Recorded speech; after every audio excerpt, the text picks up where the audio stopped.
দিদা, মা কেন ফিরে আসে না? সবাই বলে মা আকাশে গেছে, কিন্তু আকাশ থেকে তো কেউ ফিরে আসে না। না রে মা, কেউ ফিরে আসে না। কিন্তু মনে রাখিস মা, তোর মা তোকে অনেক ভালোবাসতো। সে এখনো পারে বসে তোকে দেখছে। তুই কাঁদলে তোর মন খারাপ হয় রে। আমি কি খুব একলা দিদা?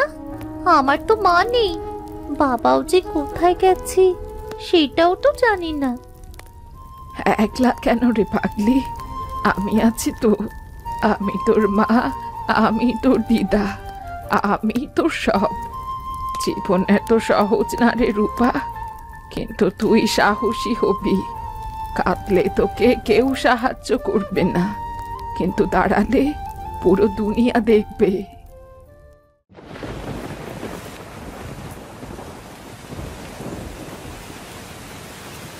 যদি আমাদের ঘরটা ভেসে যায়? না রে মা, না। যতদিন দিদা আছে এই ঘর কেউ ভাসিয়ে নিতে পারবে না। আমরা গরিব ঠিকই, এই মনটা ভাঙবি না কখনো। এই কথা মনে রাখবি রে রূপা। সাহসী মেয়ে হয়ে অনেক বড় হবি।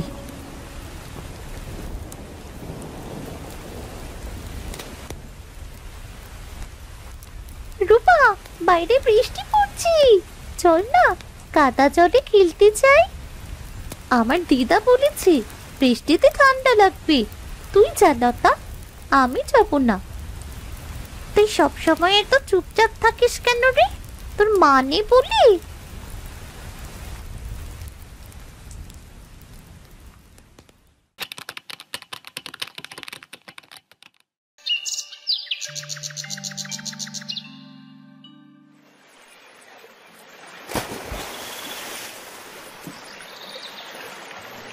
কি বৌদি, দেখছি রূপা তো দিন দিন রূপে গুণে বাড়ছে। এখনো বিয়ের কথা ভাবলেন না? ভাববো না কেন? রোজই সৃষ্টিকর্তার কাছে বলি যেন রূপার একটা ভালো ঘরে বিয়ে হয়। এমন ঘর যেখানে কোনো কষ্ট থাকে না, একটু শুধু যেন সুখে থাকতে পারে। ঠিকই বলেছেন, মেয়েটার জীবনটা তো ছোটবেলা থেকে দুঃখে ভরা। মা নেই, বাবারও খোঁজ নেই, তবু ওর মুখে কোনো অভিযোগ শুনিনি। এমন মেয়ে আর কোথায় পাওয়া যায়? ছোটবেলা থেকে কত কষ্ট পেয়ে মানুষ হয়েছে। আমি তো বুড়ি, যতদিন পারছি আগলে রাখছি, কিন্তু মনটা সারাক্ষণ চিন্তায় ভরে থাকে। আমি না থাকলে ও বাঁচবে কেমন করে? দেখ, তোর দিদা তোর বিয়ের কথা ভাবছি। তুই কেমন ঘরে যেতে চাস রূপা?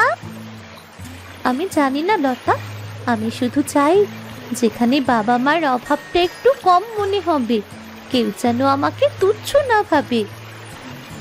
বৌদি, আমি আসলে একটা পরিবারের খোঁজ পেয়েছি। ছেলেটা পাড়ার বাইরে, শুনেছি পড়ালেখাও কিছু করেছে। ঘরটাও মন্দ নয়, চাইলে একটু খোঁজ নিয়ে দেখতে পারি। সত্যি, সৃষ্টিকর্তা যদি দয়া করেন, ওর জন্যে যদি একটা ভালো ঘর পাই, আমি তাই চাই। আমি মৃত্যুর আগে ওর মুখে হাসি দেখতে চাই। সৃষ্টিকর্তা নিশ্চয়ই আপনার কথা শুনবেন কাকি। আপনার দোয়া তো পবিত্র, আপনার দোয়া হইলে আর কিছুই অসম্ভব না।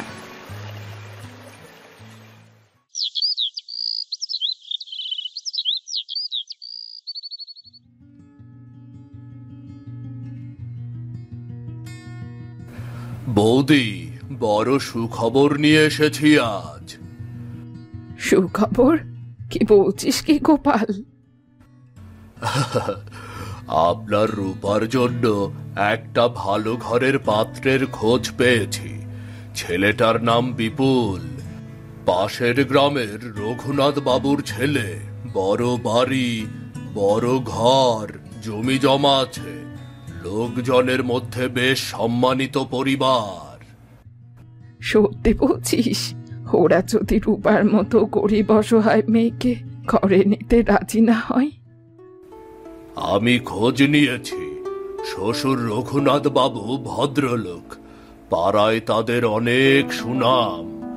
বিপুল নাকি বাজারে ব্যবসা করে, কথাবার্তায় খারাপ কিছু পাইনি। সৃষ্টিকর্তা সত্যি যদি দয়া করেন, রূপার জন্যে ভালো একটা ঘর পেলে আমি শান্তিতে চোখ বন্ধ করতে পারবো। ওদের পক্ষ থেকে কালই পাকা কথা বলার লোক আসবে। আপনি চাইলে পাত্রপক্ষের সাথে দেখা করে নিতে পারেন। রূপা, তুই তো এখন পাত্রের ঘরে যাবি, তা কেমন লাগছে বল? জানি না লতা, মনে হচ্ছে জীবনে নতুন কিছু হতে যাচ্ছে। একটু ভয়ও লাগছে, আবার আশাও যাচ্ছে। মা, আমি ছোটবেলা থেকেই এইটাই কামনা করেছি, যেন তুই এমন ঘরে বিয়ে হবি যেখানে তোকে কেউ অবহেলা করবে না। হয়তো সেই সময়টাই এসে গেছে রে।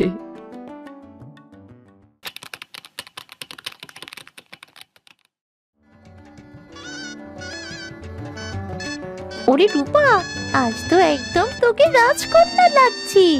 দেখ না, সবাই তোর দিকেই তাকিয়ে আছে। থাম রে লতা, এত জোরে বলিস না। বৌদি, আপনার দায়িত্ব আজ পূর্ণ হল, রূপার ঘর বেঁধে গেল। হ্যাঁ, আজ যেন বুকের ভেতরটা খালি হয়ে যাচ্ছে। রূপা, ভালোভাবে সংসার করবি, শ্বশুর শাশুড়ির মান রাখবি, আর স্বামীর কথা শুনবি। কেউ যেন তোকে কষ্ট না দেয়, মনে রাখিস। দাদি সব সময় তোর জন্যে প্রার্থনা করবে। দিদা, তুমি আমার সব কিছু, আমি তোমার কথা রাখবো দিদা।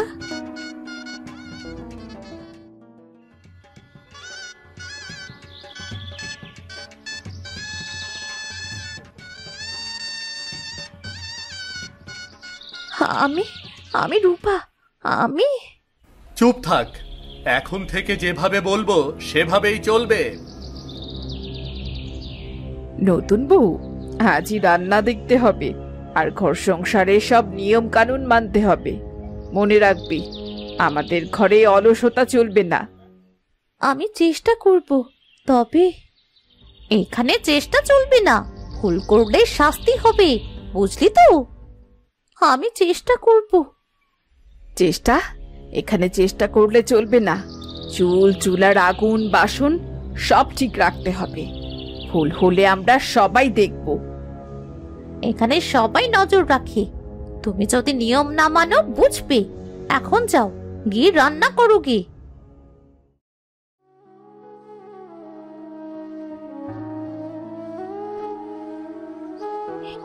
আমি কোথায় এসে পড়লাম? আমি কি কখনো সুখের মুখ দেখতে পারবো না?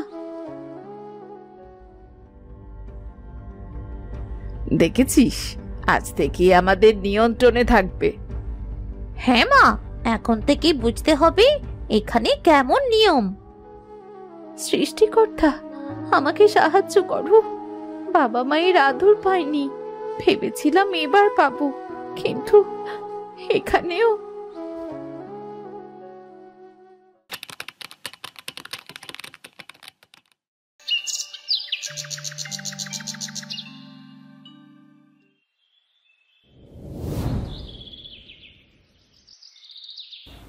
রূপা, চা আনছিস কি? পরে রান্না শুরু করতে হবে। হ্যাঁ, আনছি।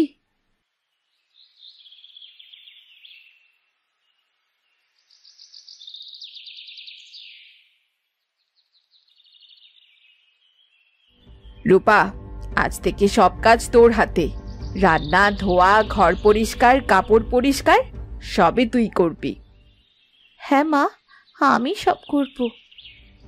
কাজে যেন কোনো ফাঁকি দিও না বৌদি।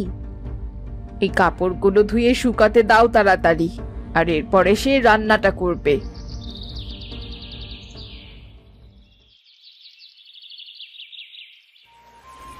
সৃষ্টিকর্তা, আমার কপালে কি কোনো সুখ লেখনি?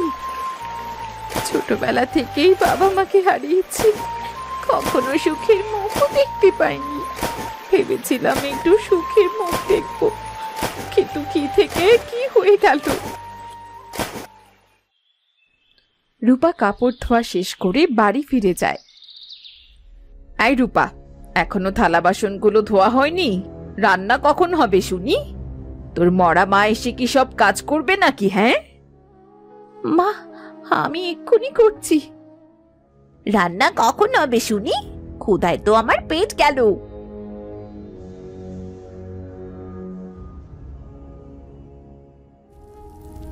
মা, তুমি আমাকে কেন একা করে চলে গেলে? আমি তো আর পারছি না মা।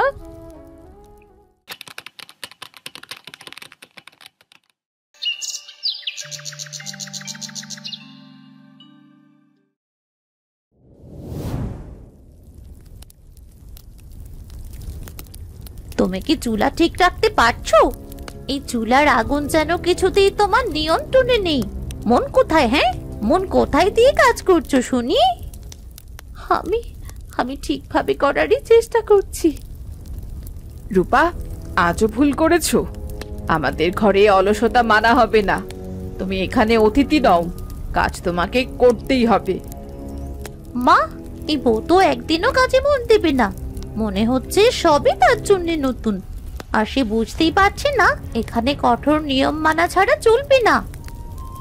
দিদা, আমি কি আর সহ্য করতে পারবো? যদি ধৈর্যই হারাই তবে যে সব শেষ হয়ে যাবে। আমি হাল ছাড়বো না, আর কেউ আমাকে ছোট করতে পারবে না। আমি আমার চেষ্টা চালিয়ে যাব। রূপা, তাড়াতাড়ি রান্না শেষ করে সবাইকে খেতে দে। হ্যাঁ মা, রান্না প্রায় শেষ হয়ে এসেছে। আমি সবাইকে খেতে দিচ্ছি।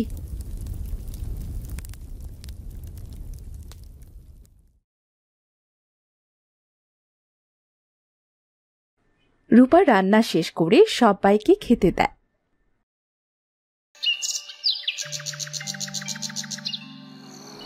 সৃষ্টিকর্তা, এত কষ্ট আমাকে কেন দিচ্ছ? ছোটবেলায় বাবা মাকে হারালাম, ভেবেছিলাম বিয়ের পর একটা ঘর পাবো, একটু ভালোবাসা পাবো, কিন্তু এখানেও শুধু অবহেলা, তিরস্কার আর কাজের বোঝা।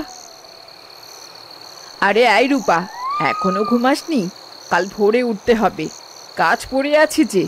নতুন বউ হয়ে এসেছিস বলে ছাড় পাবি না কিন্তু। হ্যাঁ মা, এখনই যাচ্ছি। কিন্তু দিদা, তুমি তো বলেছিলে সাহসী মেয়ে হয়ে বাঁচতে হবে। কিন্তু দিদা, এখানে তো কেউ আমার কান্নাই শোনে না, কেউ আমার পাশে নেই। আমি যে খুব একা দিদা। রূপা চোখ মুছে চুপচাপ বসে থাকে, মুখে ক্লান্তি, চোখে নিঃশেষিত আশা।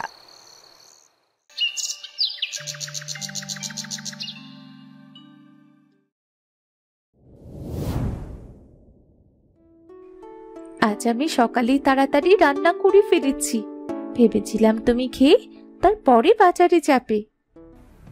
এই সব কথা পরে বলো, এখন আমার সময় নেই, বাজারে কাজ আছে। কিন্তু একবার খেয়ে গেলে তো ভালো হতো, আর তুমি না খেলে যে আমারও ভালো লাগবে না। এই সব নাটক আমার সামনে করো না। আমি চাই না কেউ সকালে আমার মাথা খাক।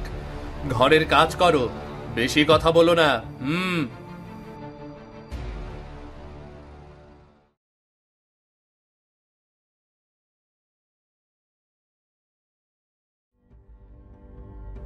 দেখেছো, এখানে কেউ তোমার মায়ায় ভাসবে না, বুঝলে? আমি তো কিছুই বলিনি, শুধু চেয়েছিলাম একটু খেয়ে বাজারে যাক। মুখে মুখে একদম কথা বলবে না। আমি কি দোষ করেছি সৃষ্টিকর্তা? আমি ভেবেছিলাম এই ঘরটা আমার নিজের ঘর হবে, কিন্তু এখানে যে আমাকে কেউ চায় না, কেউ ভালোবাসে না।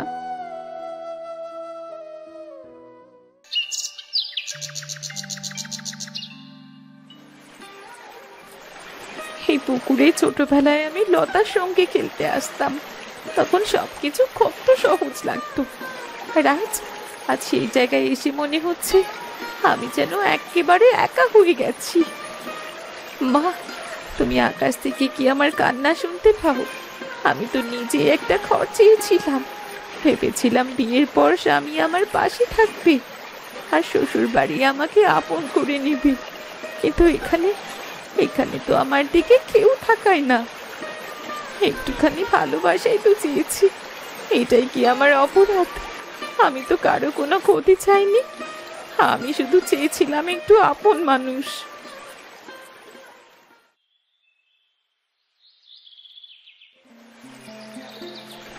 ওদের মতো আমিও একদিন এমন হেসে খেলে বেড়াতাম, তখন ভাবিনি বড় হলে জীবনটা এত কষ্টের হবে। দিদা, তুমি বলেছিলে না আমি সাহসী মেয়ে, কিন্তু দিদা, আমি আর কত কষ্ট সহ্য করব? কেউ আমার পাশে নেই দিদা। সে কিছুক্ষণ চুপচাপ বসে থাকে, তারপর কলসি করে ধীরে ধীরে ঘরের দিকে হাঁটা দেয়। সৃষ্টিকর্তা, সত্যি যদি তুমি থাকো তাহলে একটুখানি শান্তি দাও, আমি যে আর পারছি না।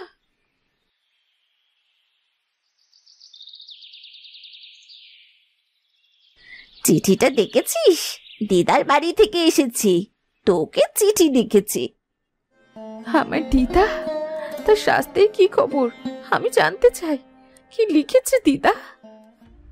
দেখবি, তোর দিদা অসুস্থ, তোকে যেতে বলেছে। দিদার কথা ভেবে আবার যাবার জন্য কাঁদিস না যেন।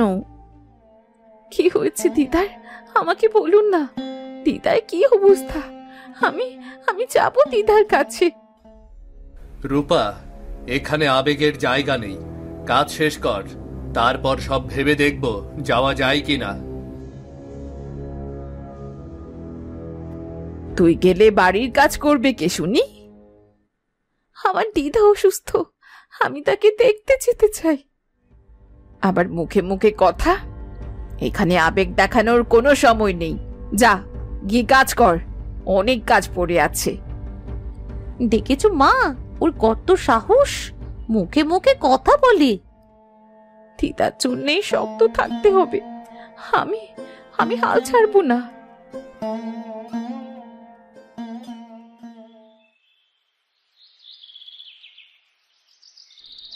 দিদা, তুমি অসুস্থ আর আমি আমি দূরে, তবু আমি হাল ছাড়বো না। আমি যাব তোমার কাছে, আমি চেষ্টা চালিয়ে যাব।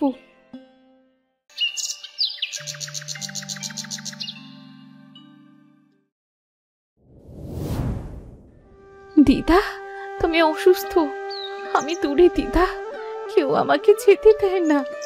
তুমি ছাড়া আমি একা, আমি নিঃসঙ্গ দিদা।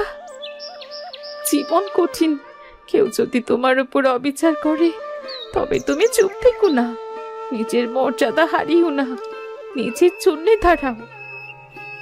আমি আমি বুঝেছি, শুধু সহ্য করলেই সবকিছু বদলাবে না। শাশুড়ি, ননদ, স্বামী যারা আমাকে ছোট করেছে তাদের সঙ্গে আমাকে দাঁড়াতে হবে। মানে, কিন্তু দিদার স্নেহই আমার শক্তি, আর দিদার অসুখে আমি যাব না, আমি হাল ছাড়বো না। আমার মর্যাদা, অহংকার, অধিকার আমি সব রক্ষা করব।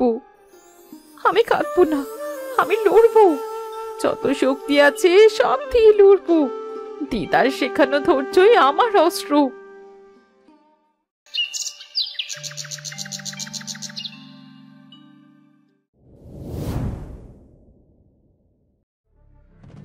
এ কি বৌদি, তুমি কাপড় গোছাচ্ছ কেন?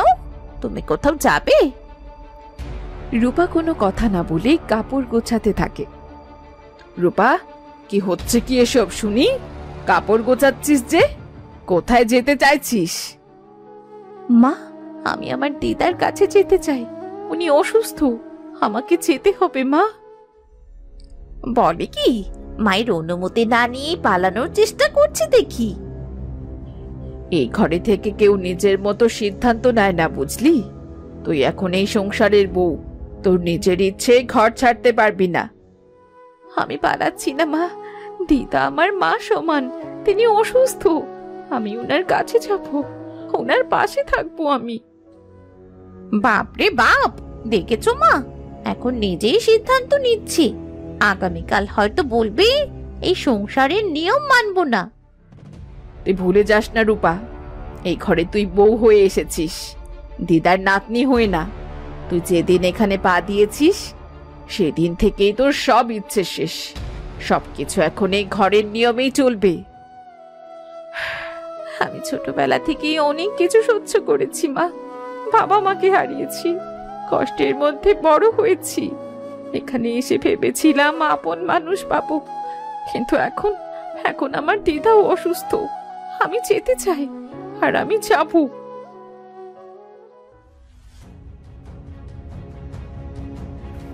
এখানে কি হচ্ছে?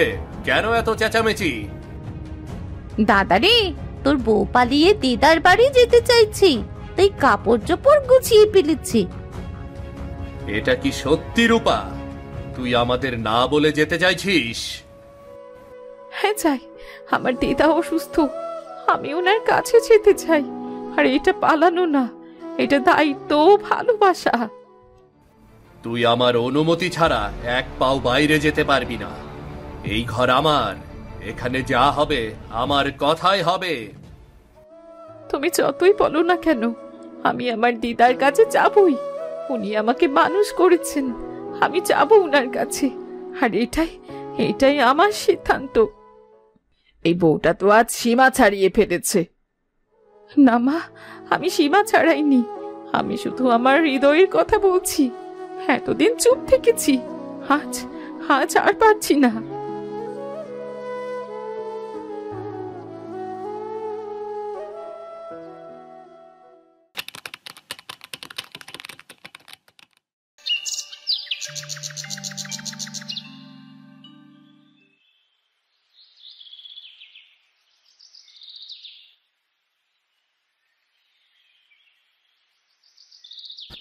হে কি, তুমি এখানে? আমরা অন্যায় করেছি, তোমার সাথে আমরা অন্যায় করেছি, আমাদের ক্ষমা করে দাও। আমি দিদাকে দেখতে এসেছি। তুমি যে ভুল বুঝতে পেরেছো, এটাই অনেক। তুমি ওকে আর কষ্ট দিও না বাবা। আমি কথা দিচ্ছি দিদা, আর কখনো কষ্ট দেব না। সবাই তাদের ভুল বুঝতে পারে। এরপর তারা সুখে শান্তিতে বসবাস করতে থাকে। যদি ভিডিওটি আপনাদের ভালো লেগে থাকে তাহলে চ্যানেলটি সাবস্ক্রাইব করে দিন। লাইক আর কমেন্ট করতেও ভুলবেন না কিন্তু।